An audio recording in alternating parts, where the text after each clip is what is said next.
न प्रसिद्धि पाने की चाह और न ही किसी प्रकार का स्वार्थ। मकसद है तो समाज व देश के लिए कुछ करने का। इसी उद्देश्य से उत्तर प्रदेश के जनपद बरेली के पीलीभीत बाईपास रोड स्थित century coaching academy centre coaching centre संचालक राकेश पाल का मानना है कि शिक्षा एक ऐसा अस्त्र है जिससे जीवन की बुलंदियों को छुआ जा सकता है। यहाँ पढ़ने वाले छात्रों को बेहतर शिक्षा दी जाती है। अभिभावकों ने भी सेंचुरी कोचिंग एकेडमी सेंटर की सराहना की। अभिभावकों ने बताया कि यहाँ बच्चों को बेहतर शिक्षा दी जाती है। यहाँ पढ़ने वाले छात्र भी कोचिंग सेंटर की शिक्षा से संतुष्ट नजर आए। छात्रों ने बताया कि संस्थान में शिक्षकों के द्वारा काफी अच्छी शिक्षा दी जाती है। कोचिंग के संचालक राकेश पाल ने बताया कि वह गरीब बच्चों को निःशुल्क पढ़ाते हैं। वह सभी बच्चों की तरह बेहतर शिक्षा भी देते हैं। देखिए बरेली से नवाब मियां खान की खास रिपोर्ट। साहब, आप अपना परिचय और कोचिंग का परिचय देते हुए थोड़ा बताइएगा, बच्चों को किस तरह से शिक्षा देते हैं अपनी कोचिंग में। अच्छा, मेरा नाम राकेश पाल है। मैं बरेली ज़िले में रहता हूँ। मेरी कोचिंग जो है सेंचुरी कोचिंग एकेडमी नाम से है। हम लोगों ने ये कोचिंग 2015 में मैंने अकेली। किस जगह पड़ती कोचिंग आपकी? कोचिंग ये पीलीभीत बाईपास रोड है, बरेली में पीलीभीत बाईपास रोड है, जिंगल बेस स्कूल के सामने परमाना नगर में ये कोचिंग पड़ती है, बरेली जिला में।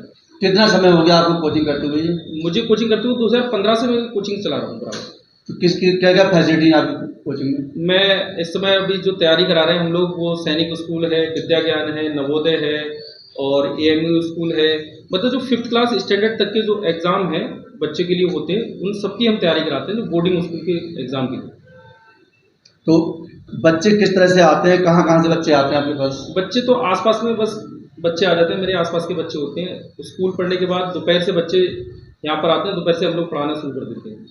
जिस टाइम छुट्टी होती है उस दिन सुबह से पढ़ाते हैं ना, तो हम दोपहर से ही कोचिंग पढ़ाना शुरू करते हैं। पढ़ाई का ऑनलाइन और ऑफलाइन क्या सिस्टम है? हाँ, हमने अब तक हम लोग ऑनलाइन ऑफलाइन ही कर रहे थे, ऑफलाइन पढ़ा रहे थे बच्चों को, लेकिन अब इस साल से हम लोगों ने ऑनलाइन पढ़ाना शुरू कर रहे हैं। अब हम ऑनलाइन बच्चों को पढ़ाएंगे और बेहतर शिक्षा देंगे, और टीचर हम लोग रख रहे हैं उनके साथ और बेहतर शिक्षा देंगे ऑनलाइन।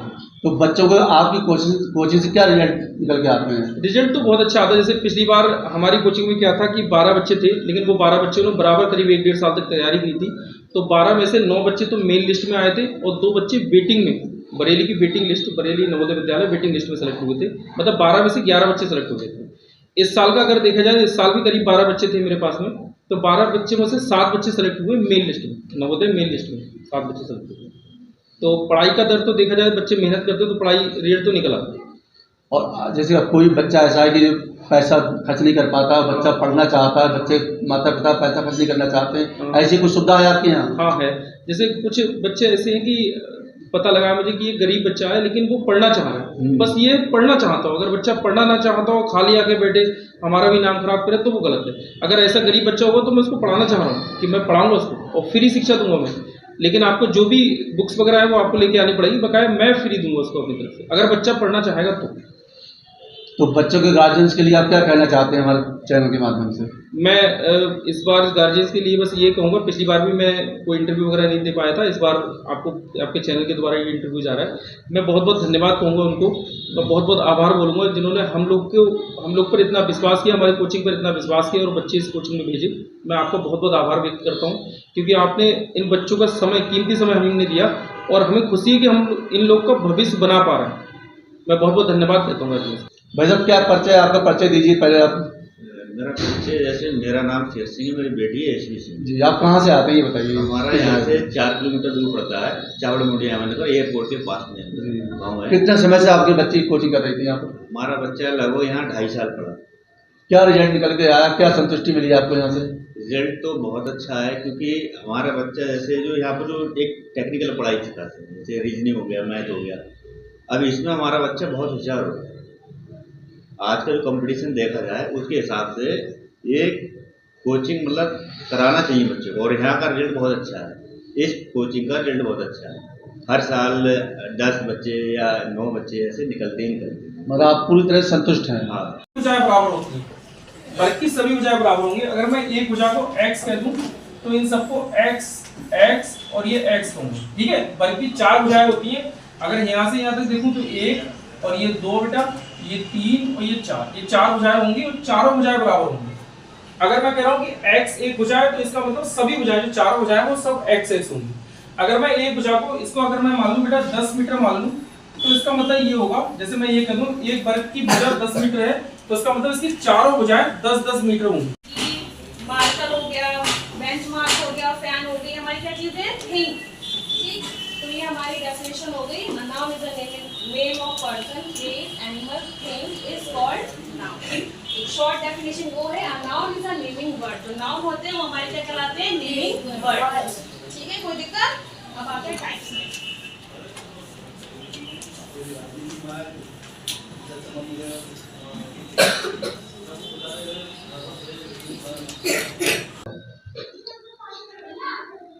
इधर आ जाओ। क्या नाम बेटा आपका? चंचल। पापा का नाम क्या है? कैलाश सिंह। कौन से स्कूल में पढ़ते हैं आप? SS public. इधर पढ़ो। क्या नाम बेटा? वैष्णवी। पापा का? गजेंद्र सिंह। कौन सा स्कूल है आपका? SS public school. चलो, क्या नाम बेटा आपका? अंशिका। पापा का क्या नाम है? घनश्याम। कौन से स्कूल से आप आए? Angel convent school. जी। क्या नाम बेटा आपका? यशवी सिंह। पापा का क्या नाम है? शेर सिंह। और कौन से स्कूल से आप आए? Primary government school. जी। क्या नाम बेटा? अतुल गंगवार। पापा का क्या नाम है आपका? मिस्टर मानेंद्र कुमार। कौन से स्कूल से हैं? BL public school. क्या नाम बेटा आपका? सौरभ दिवाकर। पापा का क्या नाम है? राधेश्याम। कौन से स्कूल से आप? शांति देवी। क्या नाम बेटा? उपलक्ष्य। पापा का? मायरा मोहन। कौन से स्कूल से आप? आशीर्वाद ग्लोबल स्कूल। नाम बताइए। क्या नाम बेटा? अंश। कौन से? पापा का क्या नाम है? धर्मदास। कौन से स्कूल से आप? दीपक मिश्रा। जी।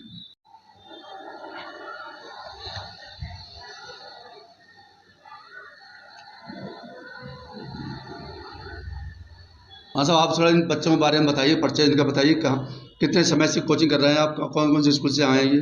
ठीक है, मैं आपको बता दूं। पहले, इससे पहले मैं अपनी कोचिंग के बारे में बताना चाह रहा हूँ कि मेरी कोचिंग ये बरेली ज़िले में है। बरेली ज़िले एक पीलीभीत बाईपास रोड पड़ता है, वहाँ पर फिनिक्स मॉल के बराबर में ये कोचिंग है हमारी। और अब हम कोचिंग को ऑनलाइन ऑफलाइन दोनों तरीके से पढ़ा रहे हैं। ऑफलाइन तो हम काफ़ी टाइम से पढ़ा रहे हैं, लगभग 2015 से हम लोग ऑफलाइन पढ़ा रहे हैं और बराबर सिलेक्शन भी हुए हैं कोचिंग से हमारी। लेकिन अब ये पहला आप मिले हैं तो आपके द्वारा ये इंटरव्यू जा रहा है हम लोग का। बच्चों को इतना करके तब बुलाया है, अब इंटरव्यू वगैरह ले रहे हैं। तो ये फर्स्ट टाइम हमारा इंटरव्यू जा रहा है।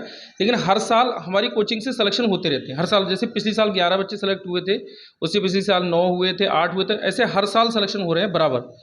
तो ये इन बच्चों को मैं परिचय दूँ। इन सब बच्चों ने करीब करीब लगभग 1.5 साल 2 साल ऐसे तैयारी की है। 4th क्लास से 3rd क्लास से मेरे पास आ गए हैं ये बच्चे। स्कूल के बाद में सीधे कोचिंग आते थे बस दोपहर को, और यहाँ पर बराबर तैयारी की है इन बच्चों ने, तब जाके इनका नंबर निकल के आया है।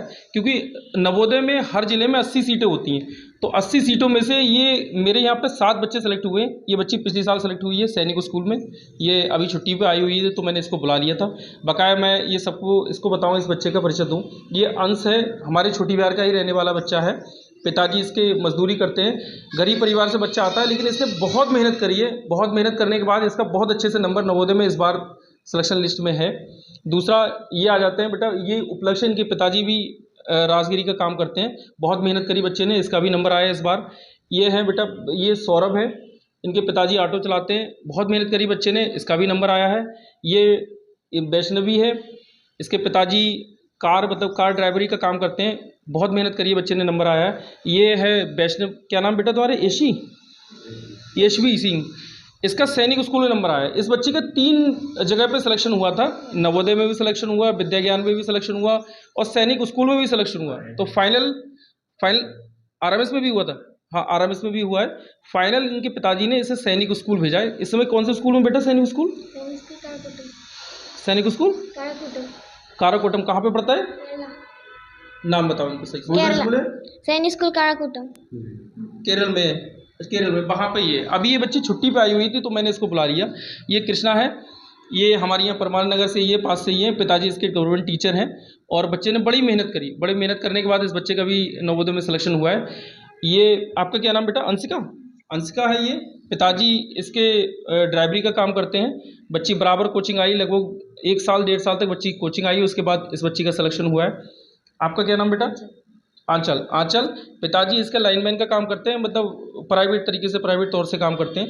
बच्चे ने बड़ी लगन के साथ पढ़ाई की, बहुत मेहनत करी, तब इन बच्चों का नंबर आया है। और यहाँ से ये बच्चे करीब इस बार 12 बच्चे मैंने पढ़ाए थे जो रेगुलर बच्चे थे। 12 में से 7 बच्चे सेलेक्ट हुए मेन लिस्ट में हमारे। ये बच्ची सैनिक स्कूल की, मैं दोबारा बताना चाहूँगा, ये बच्ची सैनिक स्कूल की, इसको मैंने बुला लिया था, अभी छुट्टी में आई हुई है। तो 12 में से 7 बच्चे सेलेक्ट हुए थे।